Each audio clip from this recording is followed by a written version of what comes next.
What's up, guys and gals? Welcome back to the Nerd Castle. Today I have something a little bit special for you. This game is called ILLWILL. I've been sitting on it now for about a week, kind of fiddling with it, playing around with it, digging inside of it, watching videos of it, things of that nature. This is an old school boomer shooter that is made in Unreal that I think actually does a really good job. Now, this game is not going to do anything too wild and crazy with free roaming. It's not going to do anything too crazy from what I've seen so far with map design. However, this is a boomer shooter that has tremendously good feeling gunplay. It's got wildly well-designed enemies that look great when they're being destroyed and also destroying you. And there's tons of secrets to this game that actually just spruce it up, add a little bit of salt and pepper to the experience. And it's the kind of game when you never quite know where you can relax. It's got that in common with something like Serious Sam. Like, I know a lot of people are going to compare this to like Doom 2016. I can see the comparisons already, but actually to me this game feels a lot more like a darker, grittier, nastier Serious Sam. It's got very fast movement. It's a very agile game with lots of movement, lots of double jumping, lots of shotgun blasts firing all over the place. And when we talk about shotguns, whew, this game's got a really, really nice shotgun. You know, like those crappy shotguns in every other video game that only work from 3 feet away? This game's got like that Doom shotgun, that Escape from Tarkov shotgun, like that shotgun that actually has that 100-yard spread range on it that'll actually hit that thing and just feels great to boot. So we're going to dive on in today for about 25 minutes and see if ILLWILL is something that you wanted to add to your wish list or otherwise pass on. This game is the product of a single human mind. So one guy made this entire thing, which honestly, with all the texturing and all the modeling and everything else, I feel is fairly impressive, especially with how good the lighting and everything looks in this game. The link is down below. This game is not in early access. It is fully done.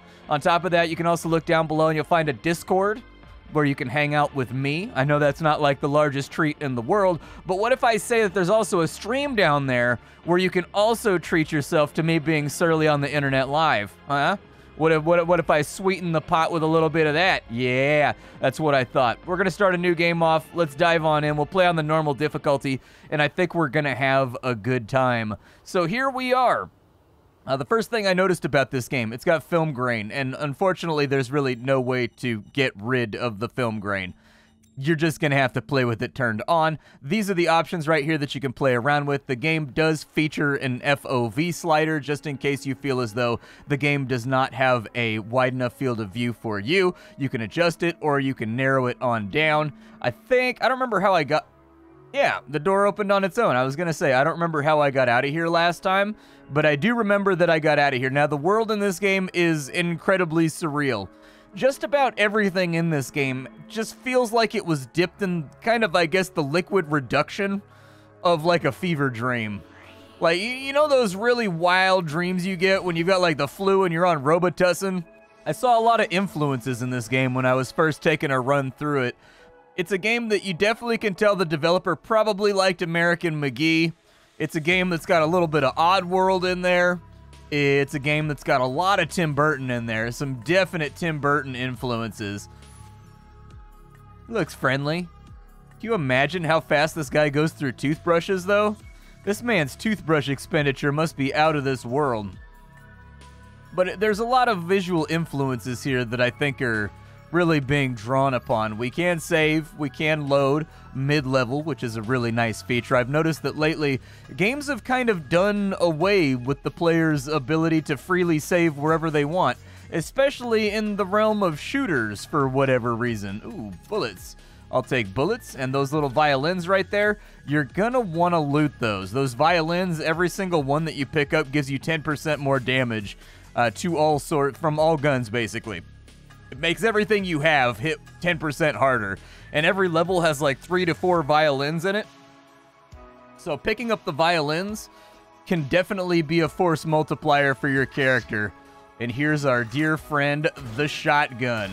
So we're going to liquefy our first batch of enemies here. The shotgun has a really cool reload animation. I'm not initiating that. The reload animation is basically the same one from Terminator. I don't know if you've seen Terminator 2, but he fires the gun and he flicks it around the exact same way that Arnold does in Terminator 2. We'll grab that real quick. I don't know if that's going to spawn more enemies on me. It's been a bit since I played through this section, so my memory is unfortunately not going to be the best. This game does have a really interesting feature that I noticed pretty rapidly.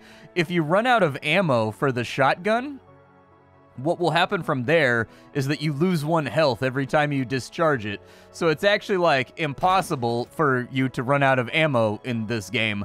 All of the other guns you can run out of ammo for, but not the shotgun. The shotgun just keeps depleting your health for every shot that you use so that functionally you have infinite ammo. I feel like I've seen that car battery model in other games. It's got to be from like an Unreal asset pack. That's a very familiar looking battery to me. Okay, got him. This game does have a number of fatalities. It does have position-based damage. It also has sort of Turok 2. This is a reference that I've never made on the channel ever. It also has like these Turok 2 inspired weapon-based fatalities that will occur. And so I don't know how many of you played Turok 2, but this is one of those things that like Turok 2 was kind of an innovator in this regard. Turok 2 and Soldier of Fortune were the 2 games that I recall doing this the most. But basically, those were the first 2 games that had positional-based damage. So if you shot a guy in a leg, their leg would get blown off. Or if you shot him in an arm, their arm would get blown off. Turok 2 took this to the next level. Okay, so there's a key door over there. Turok 2 took this to, like, the next level. Because not only did it have that, but you could also use certain weapons to blow holes in the middle of torso models. And you could use certain weapons to slice enemies in half. Fatalities that didn't exist positionally on some weapons did exist on others, and this game also has that, and you'll kind of see what I mean as we get further on into the game. With the shotgun, there's only a couple of fatalities that can happen, like knocking the heads off the big guys over here, but with some of the other guns, they'll like inflate, or they'll sizzle, or they'll pop, or they'll do some other things, which look really cool depending on how you deploy it. This violin over here was the one violin that I couldn't figure out how to get when I played through here. I have all the other violins on this level, and I can't figure out how in the hell I get that one. There's a doorway that goes to the right, and this connects over here, but as of yet, I haven't really been able to track down how I get where I want to go to grab that violin. I'm thinking there's got to be like a button or something somewhere that I missed. Like if we cut left right here, that would kind of take us in the direction. This stinks like Monster Closet, man. Yeah, there it is right there. There's a little gate back there. Okay, so that's what I missed. This is definitely a Monster Closet. I was going to say there is functionally no way that I'm not about to get Monster Closeted. I've played enough boomer shooters over the course of my life, starting with Wolfenstein and Rise of the Triad, to know exactly when and where I'm about to get Monster Closeted. And boy, does this game have Monster Closets. If you are the kind of person that really dislikes Monster Closets, ignore this game. This is not the game for you. Just bypass it entirely. The light swing, they've got physics. This game has so many little details. Like, I bet you, yep, I can knock those off the shelf. Like, this game is just chock-a-block with loads and loads of little details that the developer has taken the time to put into it. And while the level design is largely corridor-based, which I know will bother some people, it does open up and there are some more wide-open levels as well. And it seems to alternate. So there's one of the fatalities right there. We've got a microwave gun. It'll make them fall over and die most of the time, but if you hold an unbroken beam on them for a while, they'll actually pop like a popcorn or like a zit or something. We've got another door in there, but I've already gotten that one. Oh yeah, that's right, there's buttons. Keep your eye open. The secrets in this game can be kind of squirrely, and they only get more secretive from here. Like, the first level I actually think is a pretty good, like, amuse-bouche of ideas that, like, sort of get you into the swing of what the rest of the game is going to be like. They definitely do. It gives you a nice little sampler, I suppose, of what you're going to be doing and what you're going to be looking for as you play through the game. So when you see those little buttons and whatnot, don't think that that's a one-time deployment. They're going to be using these secrets and these tricks all throughout the remainder of the game. Now that we've got the room all nice and cleared out, I had to let the cat out of the room. He was being loud. I don't even know if it's going to come through on the recording. Now I got to sit around. Dude, don't ever get a pet, man. I'm trying to tell you. This cat squirrels his way into every single situation that he should not be involved in, and somehow manages. This cat ruins at least 3 to 4 recordings a week. Like, it's gotten to the point now where before I start recording a video and getting it ready to go, I scan through the room to see if I can find him, and now he hides just so he can, like, ruin the video. I don't know what I ever did to deserve this, but we're about to get monster closeted. I'll grab that help. Did I mention our character eats flaming hearts? Like, that's his thing. He eats flaming hearts in order to get his health back. I'm gonna kind of shooting gallery from right here because it's easier to watch both corridors. And they are going to try and explodinate me. There we go. I think we're in a reasonably safe spot right now. Sometimes the game does spawn enemies, like, right on top of you, though. From what I can tell, it doesn't seem to check the position of the player before it spawns mobs. So it's absolutely possible in this game, yeah, like that right there, that it may, at some point, just spawn enemies on top of you. Oh boy, we gotta get out of this room. I was gonna say, he's right behind me, man. Did we get them all? I think we got them all. We all solid here? I think we're solid, but I am disoriented. One thing this game could do in order, in my opinion, to elevate itself and be a little bit better, outside the film grain, but this is one of my few complaints about the game as well. When you hold down tab, there's no auto mapping feature. So there's no feature here that allows you to figure out where you have come from and where you have been. And since some of the levels can get quite labyrinthine and like old school inspired, that can be a little bit of a headache, kind of retreading the same ground over and over again, trying to figure out where that turn was that you missed after the levels start to get a little bit more complex. It's a minor complaint, though. I can't make that clear enough. It's a minor complaint, but I would love to see the addition of an auto map, like a Doom-style auto map wireframe, just map that fills in as you run around the level. And to make sure nothing was creeping up on me on my right. There we go. We'll go back to the shotgun for a minute. For the duration of this first level, I'm pretty sure... Ow, walked right into that one. Luckily, I have armor. And armor does take the sting off pretty well. Oh, my. I don't know what I just took damage from, but I took damage from something. Get him. Fire just something off that way. Doesn't matter to me.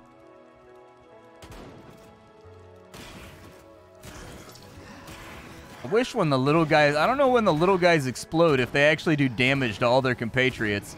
Like, I haven't figured out if they have friendly fire or not. You can disable the amount of bodies that are around if you want to, that will be on screen at any given time. I have them maxed out to infinite right now.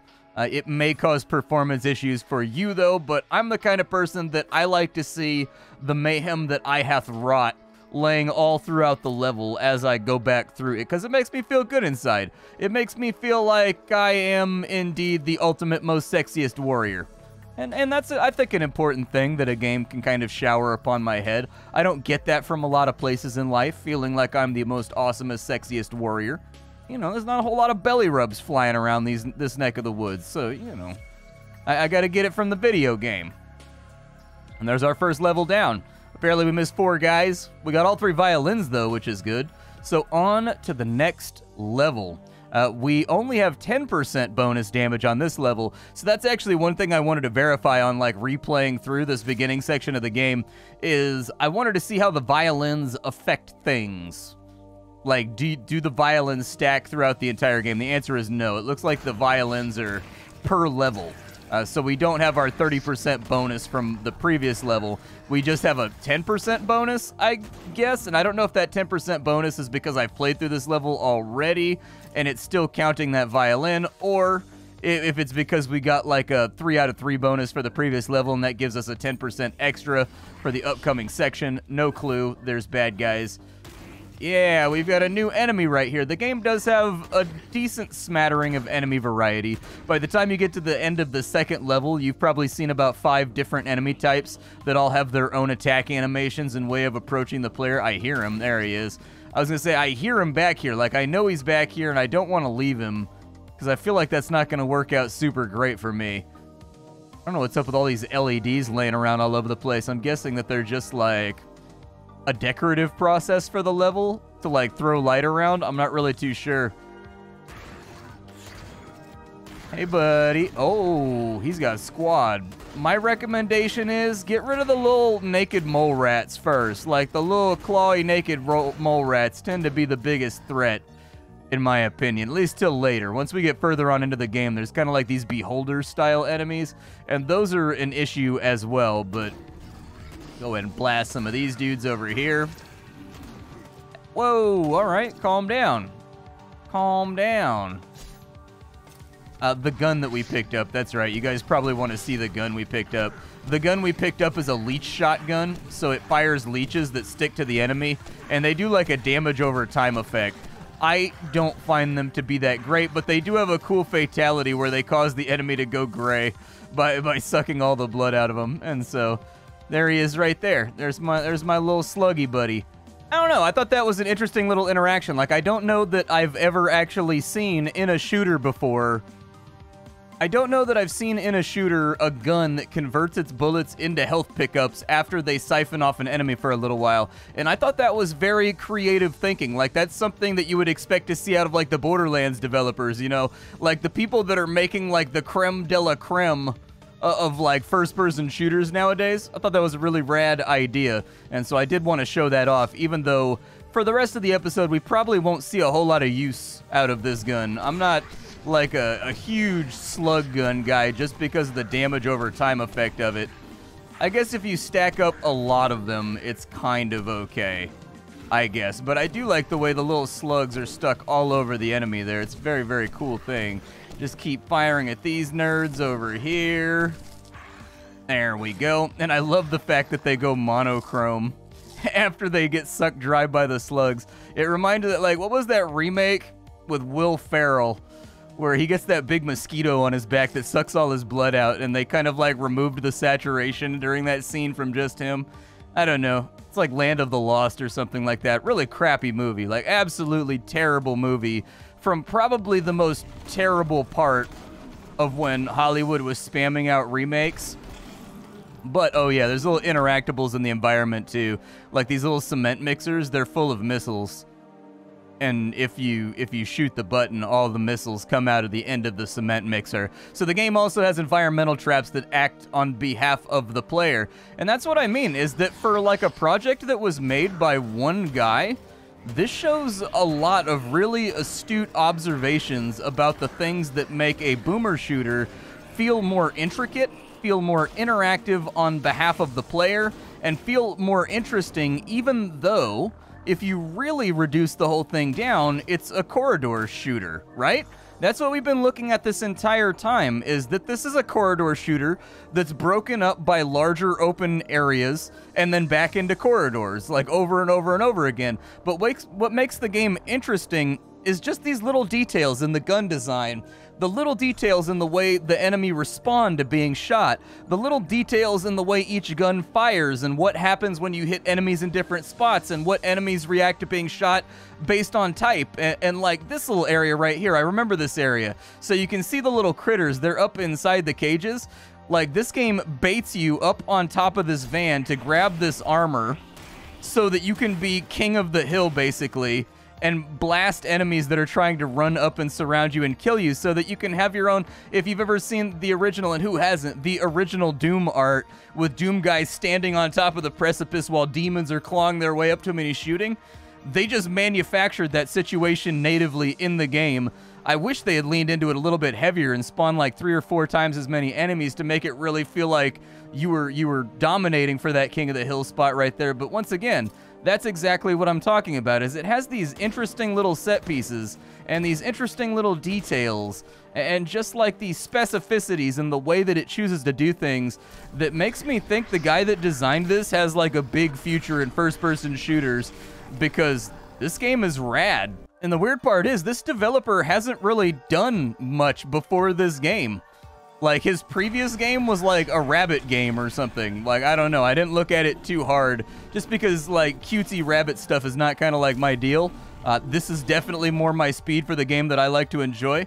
But this is really good for someone that effectively has no work history. As far as I know, I don't think they were on any major teams or anything for any, like, big releases. Like, this is a game made by somebody that was able to just, by feel, understand what feels good in a first-person shooter and then just boot up Unreal and make that. Like, this is not a game where you're going to see a whole lot of things outside the aesthetic that are incredibly original for boomer shooters in general, but this is a game where, like, the major implements and the minutia are all done very, very well. The game is up for sale for $20 right now. That's the price you're going to be paying if you wanted to get the game for yourself. I do think that that price point is definitely going to make some people buck, especially since right now there's no shortage of boomer shooters. You've got Splat, you know, you've got a million different GZ Doom projects coming out that are all very well done. Hold on, you got, you know, Celico, you've got Splat, you've got Cultic. I mean, there's just so many boomer shooters right now, but I think what this game does well is it really, really captures just sort of what made Doom 2016 good and what makes Serious Sam good. Like, it captured both of those ideas and it executed, and it did them both, and then it wrapped them up inside of sort of an aesthetic that I don't think I've ever quite seen before. We've got to go through all these shipping containers, which is really going to be a bit of danger. One thing I also noticed is that when you're inside shipping containers or you're inside outside objects that have roof covering, you still have rain falling through them. And so that's another little detail, is you want the rain to stop falling when you're inside the shipping container right there. It's a minor detail. Definitely not going to take anybody to the gallows over it, but it is one of those little details that does need to be shored up. Sir, I'm going to need you to relax. All right, let's go up the hill, see what we've got going on here. Take a little look around. I feel like we've given a decent cursory scan to kind of like the lower... Oh, there's more of you, eh? Oh, they're actually coming up here to get me. Okay. Well, have I introduced you to my microwave? Yes, this is my microwave death laser. I hope you enjoy it. I enjoy it. I enjoyed using it on you. I do think it is worth, even if you don't really like the leech gun, I think it's worth breaking out in every couple waves, just killing an entire wave with the leech gun, because it just tops up your health so beautifully. Like, you've just got so much HP if you run the leech gun consistently. I've got a feeling they're probably going to start restricting my access to its ammo at some point. In this level, they're just... Oh, there's something up there. In this level, they're being nice guys and giving me basically infinite ammo for the leech gun. But later on down the line, I've got a feeling that's not going to be the case. Okay, so where are we going? There's some kind of tube over here. There's also something blue over here. What is that? Oh, it's like a super heart. Okay. Well, there you go. The game doesn't actually have formalized secrets either. Like, this is not a game that's going to be like, you know, secret found when you find a secret. It's kind of up in the air a lot of the time whether or not I've found a secret. At least that's been my observation. Like, sometimes I'll find something and I'll think that I'm super clever in the finding of it, but then it'll become apparent that, like, maybe that wasn't a secret. Like, maybe the developer just assumed that I was more competent than I actually was. The jumping, the motion in this game, all very well done. They feel like your character is tightly gripped to the ground by gravity. There is no Newtonian sliding or anything as you're moving around, and if there is, it's so incredibly slight so as to accentuate the movement rather than to make it feel slidey. And that's one thing I really hate about games like this, is slidey movement. Like, so if I stop my character, you can tell there's like some very brief Newtonians going on right there, and there is momentum and inertia, but they've got it dialed in like right in that perfect spot to where the inertia implies that the character has weight, but simultaneously doesn't impede the fact that the character is supposed to be like agile and moving quickly, and that this is very much a motion-based shooter where you are expected to be moving pretty much all of the time. And so that's sometimes a very difficult, I think, target to hit. As you can tell from the last 30 minutes or so, I'm impressed with this game. For this being the work of one guy, everything here is done exceptionally well, in my opinion. I've loved the level design, even though it's nothing too crazy. Like, it's simplistic enough that you can figure out where you want to go, and yet at the same time, it opens up from time to time to give you a little bit more freedom, and kind of like these little exploratory sections where you're going to be trying to find things like keys or extra ammo or extra health pickups or secrets. It knows when to collapse its levels versus when to open up its levels, and it kind of gives you a nice, I guess, sampling of both of those ideas. The areas, they are not cleared out permanently, as you can tell. We've already been to this area, but after picking up certain items like keys or certain guns, if you go back to other areas, you will find that those areas have been repopulated with enemies that now spawn in, so the player doesn't have a whole bunch of time wandering around, basically, without any interaction with the game. I think you'll know what I'm talking about if you've ever played Doom or Wolfenstein, and you've ever felt as though you were horribly lost and not sure what to do next in like those old late 80s, early 90s Romero levels, walking around amidst all the dead bodies and whatnot, trying to figure out what the hell it was you'd missed for like an hour, could be incredibly boring, and this game avoids that issue altogether by setting new respawn triggers in areas where you've... Oh, I'm out of ammo. I was going to say, why is my screen flashing red right now? It's because I'm out of ammo, and that means that I am now consuming my own health to fire my gun. It really says something about the design of the shotgun in this game. I am not a shotgun player. I tend to dislike shotguns in most games. In this game, not the case. I actually prefer to use the shotgun pretty much all the time. Oh, you can shoot the cages and open them up. I should have expected that, given the level of detail in this game.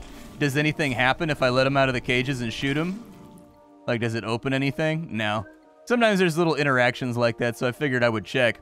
Yeah, I'm very impressed with this game. This is a game that plays silk. It plays smooth as silk. It's a game that has a difficulty curve that I think is good on the normal difficulty. It's not incredibly difficult, but at the same time, ow. It is a game that will hit you, and it is a game that will kill you on the normal difficulty if you're not paying attention to where you're going and what you're doing and like what your next objective is. It's pretty easy to get murdered in this game. I don't think that I've died yet, but I've definitely gotten down to 10, 20 health in some of the monster closets when I didn't adapt fast enough and I hadn't quite accepted the fact. Oh, the explosion from that guy took that other guy out. Good. There we go. Yup. What I like about this microwave gun is that the AoE from the enemy exploding does a bunch of damage, and that damage hits all the things next to it, and so you can get kind of these chain reactions of things microwaving. That's very satisfying. What are you? Okay, so I'm gonna kill you, right? The only thing that I wish this microwave gun had is like when you're shooting someone, it's got kind of like a Harry Potter thing going on. You know, like in Harry Potter movies when they're like, and like they're doing that beam thing where they're firing beams at each other with their wands and the beams are fighting for placement back and forth, almost like Dragon Ball Z, Kamehamehas and Gallic guns and whatnot. I wish the enemy responded to the fact that you were channeling a beam on them and started to walk a little bit slower and a little bit more plodding while trying to protect their face or something like that with their hands, and then they explode. It would imply that the gun is giving off forward force as it's striking the enemy instead of just kind of like microwaving them. I don't know. Maybe I'm being greedy, you know what I mean? I guess some people see a microwave cannon and they're just thankful for what it is. I'm the kind of person that sees I'm the kind of person that sees a microwave cannon and thinks to himself, how could we make this microwave cannon more impactful? I have a problem with the impactful nature of this microwave cannon. I suppose that probably makes me ungrateful. My name is Splattercat. This is my first impressions of Ill Will. This will almost guaranteed get demonetized by YouTube, would be my guess, just due to the subject matter of the game and the visuals and everything else. However, I still knew that going in and wanted to show the game off because I think this is actually one of the better boomer shooters right now that people are missing out on. That's just one man's opinion. I think this is a really well-designed game. I think this is a really, really good boomer shooter coming from someone that is a huge fan of old school shooters. I usually do not prefer 3D shooters like this. I want to be crazy clear about that. I almost universally prefer sprite-based billboarded boomer shooters like Doom or like Cultic, and yet this game won me over in spite of that with just its soundtrack, its design, its feel. This is all around a job very, very well done, and I think that if you wanted to get a boomer shooter, this is one that will be satisfying to you as a player. So anyways, ILLWILL. Check it out down below. My name is Splattercat. I sift through the pile to find what's worthwhile in the world of indie games every single day so you don't have to. ILLWILL. A really, really cool game. Level design's nothing too crazy. Film grain is on by default and you can't turn it off. But other than that, I think everything else is really, really well done here. But yeah, this is ILLWILL. I think the game is pretty cool. Oh, we got to pick up the skull key again. I don't have too many complaints other than the film grain being forced on and the rain still falling when I'm inside of a shipping container. But that's about it. Everything else here, chef's kiss. I think it's a really, really good job, really good execution. I will see you all later. Thank you for stopping on in, and it's time for me to go. Bye, folks.